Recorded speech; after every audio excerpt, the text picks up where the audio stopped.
ഇന്ന് നമ്മുടെ പരിശുദ്ധ റമദാൻ ആദ്യത്തെ ദിവസം. ഞാനിന്ന് പ്രിപ്പയർ ചെയ്യുന്ന സ്നാക്ക് ആയിട്ട് ചിക്കൻ സാൻഡ്വിച്ച് ആണ്.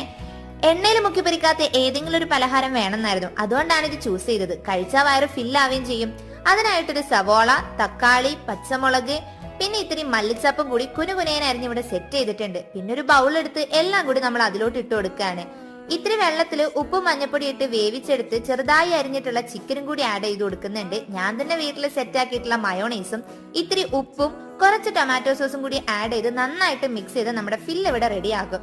ശേഷം നമ്മളിതാ ബ്രെഡ് എടുക്കുന്നുണ്ട്. അരികൊക്കെ മുറിച്ചളഞ്ഞാൽ കാണാൻ നല്ല ഭംഗിയായിരിക്കും, പക്ഷെ എനിക്കിപ്പോ തൽക്കാലം അത്ര ഭംഗി വേണ്ട. ഞാൻ അങ്ങനെ അരികും സൈഡൊന്നും കളഞ്ഞ് വെറുതെ അത് വേസ്റ്റ് ചെയ്യാൻ നിൽക്കാറില്ല. അതിനുള്ളിലോട്ട് ഫില്ല് നിറച്ചിട്ട് ഒരു ചെറിയ കഷ്ണം ചീസും കൂടി വെച്ച് മൊത്തത്തിൽ സെറ്റ് ചെയ്തെടുത്താൽ ഇതുപോലൊരു ഗോപുരം കിട്ടും. ചെറുതായിട്ട് ബട്ടറോ അല്ലെങ്കിൽ നെയ്യോ തൂവിയിട്ട് ഒന്ന് മുരിയിച്ചെടുത്തിട്ടുണ്ടെങ്കിൽ നമ്മുടെ സാൻഡ്വിച്ച് ഇവിടെ റെഡി ആകും. അപ്പൊ എന്തായാലും നാളെ നിങ്ങളൊന്ന് ട്രൈ ചെയ്ത് നോക്കുക. അപ്പൊ ഇത്രയുള്ളൂ. ബൈ.